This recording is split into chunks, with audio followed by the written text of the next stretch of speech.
संसद में प्रमोशन में आरक्षण बिल पर बहस चल रही है। सोमवार को इस बिल के पास होने की उम्मीद है। इस बीच 50 से ज्यादा सांसदों ने प्रधानमंत्री को शिकायत की है कि देश के सबसे बड़े मेडिकल संस्थान एम्स में आरक्षण नीति का खुला उल्लंघन किया जा रहा है। उधर आरटीआई के जरिए हासिल किए गए आंकड़े बताते हैं कि देश के बड़े बड़े शिक्षा संस्थानों में शीर्ष पदों में अब तक कोई एससी या एसटी वर्ग का व्यक्ति नहीं पहुंच पाया। एक खास रिपोर्ट।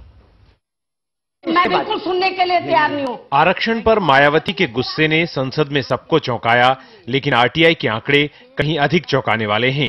सूचना अधिकार के तहत यूजीसी ने जो आंकड़े दिए हैं, उनके मुताबिक देश की टॉप 31 सेंट्रल यूनिवर्सिटीज में अनुसूचित जाति के केवल 26 प्रोफेसर हैं और अनुसूचित जनजाति यानी एसटी कैटेगरी के केवल 9 प्रोफेसर ही हैं।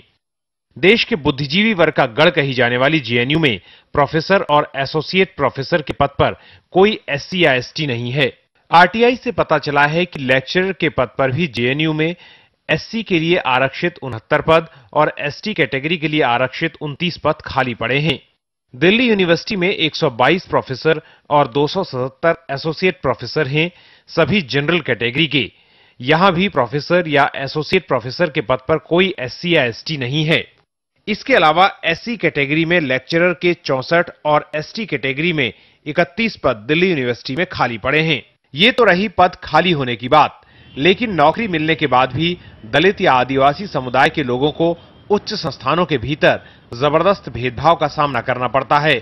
बीएचयू में अंग्रेजी पढ़ाने वाली 30 साल की इंदु चौधरी जब 2007 में नौकरी ज्वाइन करने इंस्टीट्यूट में आई तो उन्हें हॉस्टल में जगह देने से मना कर दिया गया। उन्होंने कहा, you belong to schedule caste category, how can you stay in faculty guest house. Indu के पति और आरटीआई कार्यकर्ता महेंद्र प्रताप ने सूचना अधिकार कानून के तहत कई जानकारियां हासिल की हैं, जिसके तहत बीएचयू में भी बाकी विश्वविद्यालयों की तरह कोई एससी या एसटी प्रोफेसर नहीं है। यहां एससी कैटेगरी में प्रोफेसर के 51 पद और एसटी वर्ग में 25 पद खाली पड़े हैं। मिनिस्ट्री ऑफ एचआरडी का टेक्निकल एजुकेशन डिपार्टमेंट है, वो बार बार ये लेटर लिख रहा है कि बैकलॉग फिलअप किया जाए, बैकलॉग फिलअप किया जाए, एससी एसटी की भर्तियां की जाए, लेकिन इन सब के बावजूद भी कोई ऐसा आउटपुट निकल के नहीं आ रहा है। अपनी सफाई में बीएचयू कहती है कि विज्ञापन निकाले गए तो उसे इन पदों के लिए न्यूनतम योग्यता वाला कोई उम्मीदवार नहीं मिला। पिछले दिनों 50 से अधिक सांसदों ने प्रधानमंत्री को यह चिट्ठी लिखी है, जिसमें सीधा आरोप लगाया गया है कि देश के सबसे बड़े मेडिकल संस्थान एम्स में पिछले 3 दशकों से आरक्षण की नीति का उल्लंघन किया जा रहा है। कहा गया है कि यहां 164 डॉक्टरों की नियुक्तियों में आरक्षण नियमों का खुला उल्लंघन कर अगड़ी जाति के लोगों को नौकरी दी गई। सरकार को जब मैं राज्यसभा में था तो उस समय भी राज्यसभा में सवाल उठाया कि उन्होंने मेमोरेंडम दिया प्राइम मिनिस्टर को, और ये मैं समझता हूं गुलाम नबी आजाद को भी लिखा हमने, मेमोरेंडम दिया 2009 में, 2010 में, और अंतिम ये प्राइम मिनिस्टर को हमने दिया है। बात नौकरियों तक सीमित नहीं है।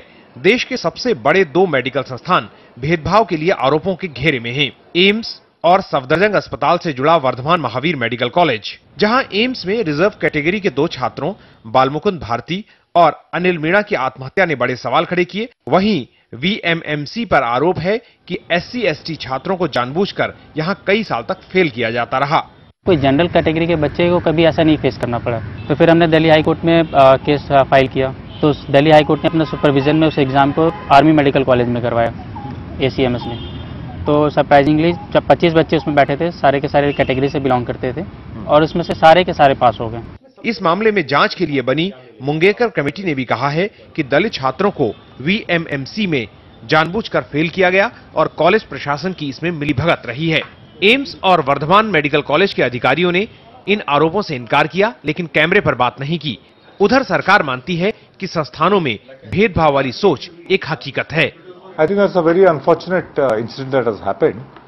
हम मानते हैं कि ये दुर्भाग्यपूर्ण घटनाएं हैं, लेकिन शिक्षा में समानता लाना सरकार की जिम्मेदारी है।